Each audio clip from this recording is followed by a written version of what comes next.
दोस्तों आज मैं आपको दुनिया के सबसे लंबे रेलवे ट्रैक के बारे में बताने वाला हूं जो है ट्रांस साइबेरियन रेलवे ट्रैक। ये जो रेलवे ट्रैक है लगभग 9000 किलोमीटर से भी ज़्यादा लंबा है और पूरे यूरोप और एशिया के व्यापार के लिए बहुत महत्वपूर्ण माना जाता है। तो आज हम इसके निर्माण के चरण समझने वाले हैं, ज्योग्राफी समझने वाले हैं, कहाँ कहाँ से ये गुजरता है। साथ ही आज की इस वीडियो में हम बात करेंगे रशिया के प्रशासनिक यूनिट्स के बारे में, यानी कि एडमिनिस्ट्रेटिव यूनिट्स के बारे में। जैसे भारत के अंदर राज्य हैं, जो स्टेट्स हैं, आपको पता है, उसी तरीके से रशिया में किस तरीके से सिस्टम काम करता है हम ये समझने की कोशिश करेंगे। लास्ट वीडियो में मैंने आपको बेसिक भूगोल समझा दिया था, जिससे कि आपको सभी चीज़ों की जो स्थिति है वो समझ में आ गई होगी। तो आज हम बात कर रहे हैं पॉलिटिकल मैप ऑफ रशिया के बारे में। तो देखो, रशिया जो है वो क्षेत्रफल के मामले में तो बहुत ही बड़ा है, लगभग 1,70,98,000 वर्ग किलोमीटर में फैला है। भारत से भी लगभग 5 गुना ज़्यादा बड़ा है। तो ऐसे में इसको चलाने के लिए एक बहुत ही अच्छी प्रशासनिक व्यवस्था चाहिए, अच्छा एडमिनिस्ट्रेटिव सिस्टम चाहिए। मैं आपको बता दूं कि रशिया को टोटल 85 हिस्सों के अंदर बांटा गया है, जो 85 हिस्से 6 प्रकारों में बटे हुए हैं। कहने का अर्थ यह है कि यहाँ पर 85 प्रांत हैं जो अलग अलग टाइप के हैं और उनको 6 टाइप्स के अंदर बांटा गया है। वो 6 टाइप्स हम पढ़ने की कोशिश करेंगे। सबसे पहले आते हैं रशिया के 22 गणराज्य। जी हाँ, रशिया के अंदर 22 रिपब्लिक्स मौजूद हैं। ये वो इलाके होते हैं जहाँ ज़्यादातर कोई विशेष जातीय समूह रहता है, जिसकी जनसंख्या भी अच्छी होती है। जातीय समूह बोले तो एथनिक ग्रुप, एक विशेष जातीय समूह। रूस के अंदर आपको कई तरीके के जातीय समूह मिल जाएंगे, जैसे कि तातार हो गया, बश्किर हो गया, रूसी हो गया, चेचन हो गया, इस तरीके के ग्रुप। तो हर ग्रुप के लिए अपना एक गणराज्य बना हुआ है, जिनकी जनसंख्या ज़्यादा हो। तो इस तरीके से 22 गणराज्य बने हुए हैं। अगर यहाँ की राजनीतिक व्यवस्था या फिर पॉलिटिकल सिस्टम के बारे में आप बात करोगे तो यहाँ पर थोड़ी आपको आज़ादी मिली हुई है। मतलब हर एक गणराज्य को थोड़ी आज़ादी है। कैसी आज़ादी? यहाँ पर अपना खुद का संविधान होता है, अपना खुद का सरकार होती है और बहुत सी जगहों पर अपनी आधिकारिक भाषाएं भी होती हैं। मैं आपको बता दूं कि पूरे रूस में लगभग 35 क्षेत्रीय आधिकारिक भाषाएं चलती हैं, जो अलग अलग क्षेत्रों में चलती हैं। लेकिन वहाँ की राष्ट्रीय भाषा तो एक ही है और वो है रूसी। ये जितने भी गणराज्य हैं, इसके अंदर अपनी संस्कृति चलती है और अपने सांस्कृतिक मामलों में इनको फैसला लेने का हक होता है, आज़ादी होती है।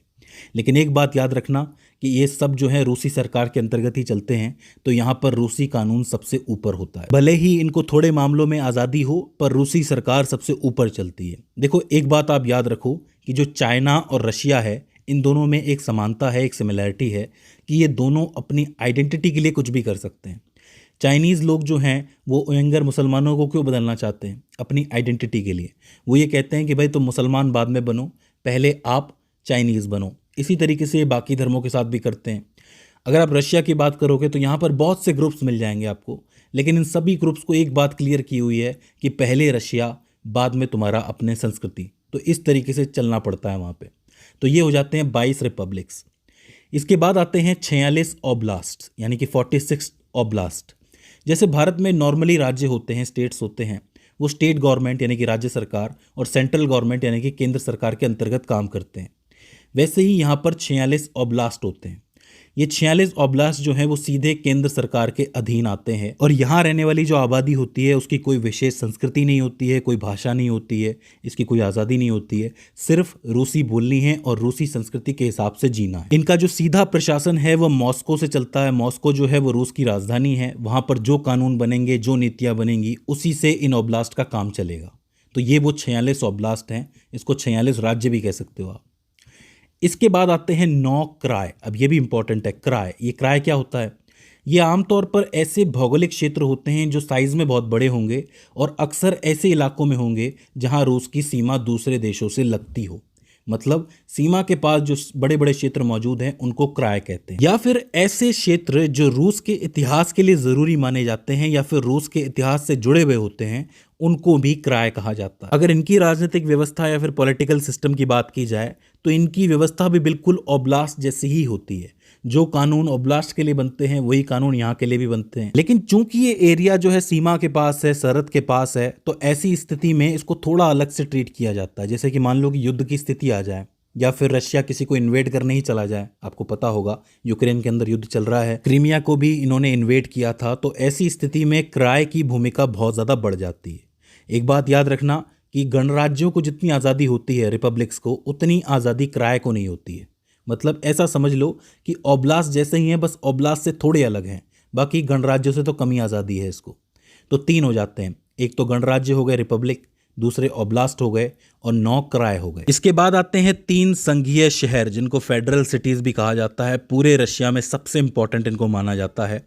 ये जो 3 शहर हैं ये है मॉस्को जो कि राजधानी है, दूसरा है सेंट पीटर्सबर्ग जो कि लो एस के लिए बहुत इंपॉर्टेंट माना जाता है, और तीसरा है सेवस्तोपोल। ये जो एरिया है ये विवादित एरिया है, इसके ऊपर विवाद चल रहा है इंटरनेशनल लेवल के ऊपर। ये जो 3 सिटीज़ है ना, ये आर्थिक रूप से, राजनीतिक रूप से और रणनीतिक रूप से, तीनों रूप से बहुत इंपॉर्टेंट है, इसलिए इनको फेडरल सिटीज़ बनाया गया है। इन तीनों शहरों में अपनी अपनी सरकारें चलती हैं, लेकिन सीधे रूस सरकार के अंतर्गत चलती हैं। अब जाहिर सी बात है, राजधानी है तो यहीं पर केंद्र सरकार बैठेगी, तो ऐसा समझ लो कि मॉस्को की जो सरकार है वही केंद्र सरकार है, सेंट्रल गवर्नमेंट है। तो 3 शहरों को तो आप अलग से याद रख लो, मॉस्को, सेंट पीटर्सबर्ग और सेवस्तोपोल। इसके बाद 5वां प्रकार है एक स्वायत्त ओब्लास्ट, यानी कि एक ऑटोनोमस ओब्लास्ट। अब इसमें क्या खास बात है, तो देखो यहाँ पर यहूदी रहते हैं, इसलिए इसको यहूदी स्वायत्त ओब्लास्ट कहा जाता है। बात यह है कि जब सेकेंड वर्ल्ड वॉर हुआ था तो सेकेंड वर्ल्ड वॉर में बहुत से यहूदी जो है वो भाग करके आए थे यहाँ पर, तो कुछ एक यहूदी जो हैं वो यहाँ पर बसे भी थे।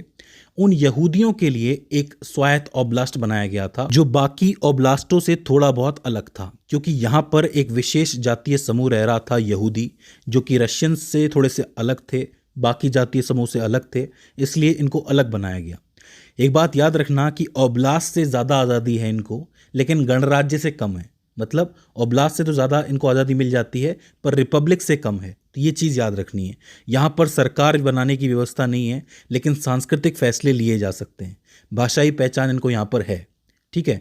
तो मतलब गणराज्य और ओब्लास्ट के बीच में है ये। आखिर में आते हैं रशिया के 4 स्वायत्त ओक्रग यानी कि ऑटोनोमस ओक्रग। अब ये क्या होते हैं, तो देखो आमतौर पर ये बहुत बड़े इलाके होते हैं भौगोलिक रूप से, और इसके अंदर बहुत ही कम आबादी होती है। कोई विशेष ऐसे रूस के छोटे जातीय समूह हैं जो यहाँ के नेटिव हैं, मतलब यहाँ के ऐसे हैं जो मूल निवासी हैं, जिनको आप इंडिजीनियस कह सकते हो, उनके लिए ये इलाका फिक्स किया जाता है।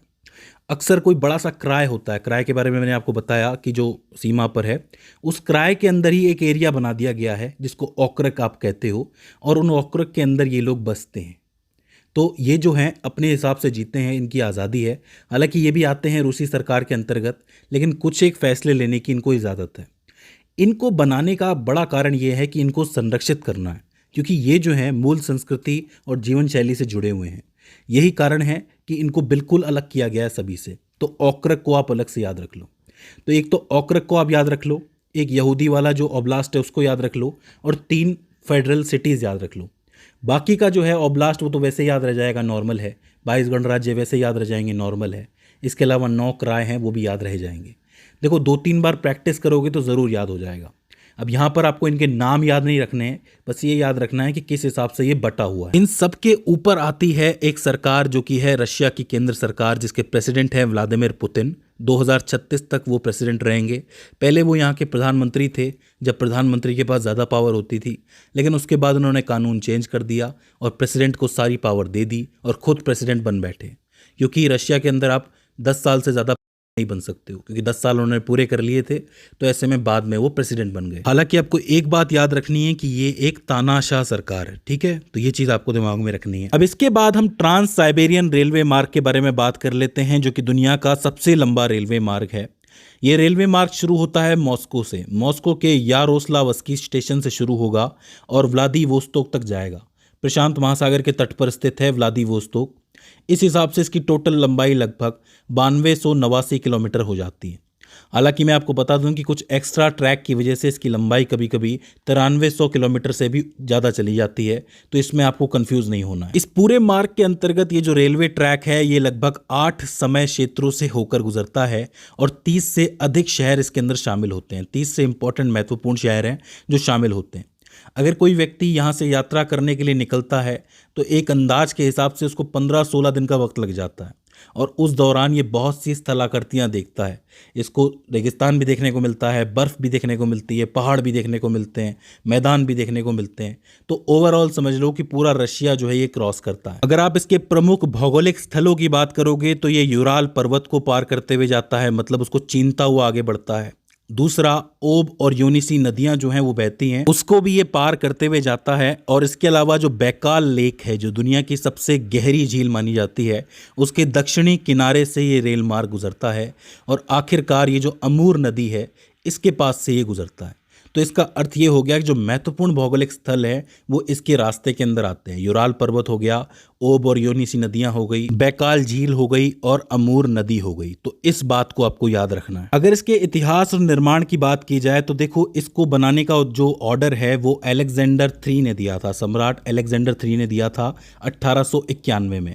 मतलब 1891 में ये बनना शुरू हुई थी और 1916 में जाकर के पूरी हुई थी। इस रेल मार्ग को बनाने का मुख्य उद्देश्य ये था कि रशिया को साइबेरिया के इस हिस्से से जोड़ा जाए, क्योंकि उस समय और कोई बड़ा परिवहन का साधन नहीं था यहाँ तक जाने के लिए।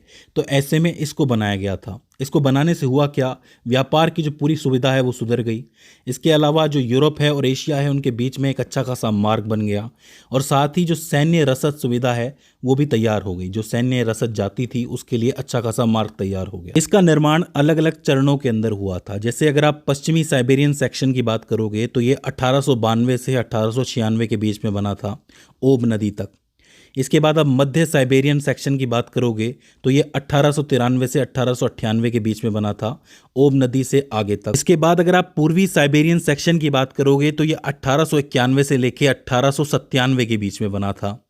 इसके अलावा ये जो ट्रांस बैकाल सेक्शन है आपको दिख रहा है, ये 1895 से लेके 1900 के बीच में बना था, जिसको बनाने में बहुत सी चुनौतियां आई थी। सबसे पहली चीज़ तो भौगोलिक कठिनाइयां बहुत ज़्यादा थी, क्योंकि नदियां थी, पुल बनाने थे, लेक बैकाल को पार करना था, मतलब बैकाल झील को पार करना था, पहाड़ों को पार करना था, यूराल पर्वत श्रृंखला को भेदते हुए आगे जाना था। तो ऐसी स्थिति में बहुत सी चुनौतियां आई थी। अगर आप मानव संसाधन की बात करते हो तो यहाँ के जो कैदी थे, मजदूर थे, और चीन और कोरिया के जो श्रमिक थे, उन सबको मिला के, मतलब उन सबको बुला के इसका पूरा निर्माण करवाया गया। 1891 से शुरू हुआ, 1916 में ख़त्म हुआ। कितना टाइम हो गया, 25-26 साल हो गए। 25-26 साल लगे इस पूरे रास्ते को बनने में। इसके बनने के बाद जो बड़े फायदे हुए वो क्या थे? पहला तो ये था कि इस एरिया के अंदर, रूस का ये जो एरिया है, इसके अंदर जनसंख्या की वृद्धि हुई, क्योंकि लोगों ने इसी रास्ते को पकड़ के ये लोग यहाँ पे गए थे और वो वहाँ जाकर के बस गए थे। दूसरी बात क्या हुआ कि लोगों को संसाधन बहुत मिले।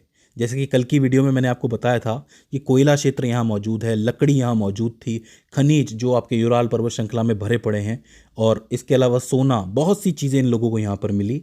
तो अच्छा खासा इन्होंने तरक्की की। जब वर्ल्ड वॉर सेकंड चल रहा था तो नाजी जर्मनी के खिलाफ जो सैन्य आपूर्ति थी वो इसी रास्ते से की गई थी, और वहाँ से जो यहूदी भाग के आए थे वो इसी रास्ते से आए थे।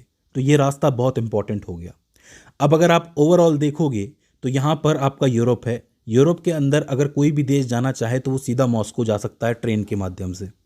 वहीं यहाँ से आप आगे बढ़ोगे तो यहाँ पहुँचोगे।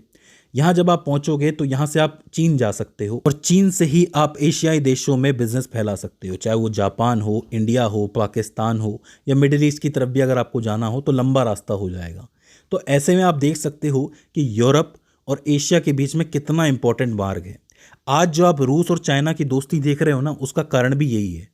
ये रास्ता चाइना के लिए बहुत इंपॉर्टेंट है बिजनेस फैलाने के लिए, और रशिया भी ये मानता है कि अगर मुझे एशिया और यूरोप से कनेक्टेड रहना है तो ऐसे में ये रास्ता बना रहना ज़रूरी है। आखिर में ये समझ लो कि चीन का पूरा वैश्विक व्यापार जो है वो इसी रास्ते से अच्छी खासी तरीके से चलता है, और दूसरी तरफ जो रूसी अर्थव्यवस्था है जिसमें वो तेल बेचता है, गैस बेचता है, कच्चा माल बेचता है, उसका सारा परिवहन भी इसी रास्ते से होता है। तो आप कह सकते हो कि ट्रांस साइबेरियन रेलवे सिर्फ एक इंजीनियरिंग का चमत्कार नहीं है, बल्कि रूस की सामरिक, आर्थिक और सांस्कृतिक पहचान का एक पूरा प्रतीक है। औद्योगिक क्रांति के दौरान ये बना था, तो आपको नजर आ सकता है कि रूस कितना ज़्यादा महत्वाकांक्षी रहा है। मैंने आपको हाल ही की वीडियो में बताया था कि चाइना की महत्वाकांक्षा बहुत बड़ी है, क्योंकि चाइना जो है वो BRI चला रहा है, बेल्ट एंड रोड इनिशिएटिव, जिसके तहत वो रास्ते बना रहा है। CPEC भी उन्हीं में से एक है। तो अब आप सोच के देखो कि रूस की महत्वाकांक्षा भी कितनी बड़ी है कि उसने इतना बड़ा रेलवे मार्ग बना दिया। याद रखना है, ओवरऑल ये जो रेलवे मार्ग विद्युतीकरण इसके अंदर किया हुआ है, और अच्छा खासा जो पर्यटन है वो इससे अट्रैक्ट होता है। मतलब हज़ारों लोग इस रास्ते की पूरी यात्रा करते हैं, क्योंकि उनको जानना है कि ज्योग्राफी कैसी है। तो दोस्तों, ये हो जाता है trans Siberian railway. I hope आपको समझ में आया होगा, और रूस की पूरी प्रशासनिक व्यवस्था भी आपको समझ में आई होगी। अगर इसके बाद भी इस वीडियो के अंदर आपको कोई क्वेरी आती है, कोई दिक्कत आती है, तो आप हमें कमेंट सेक्शन में बता सकते हैं। तो दोस्तों आज की इस वीडियो के अंदर बस इतना ही। See you in the next one.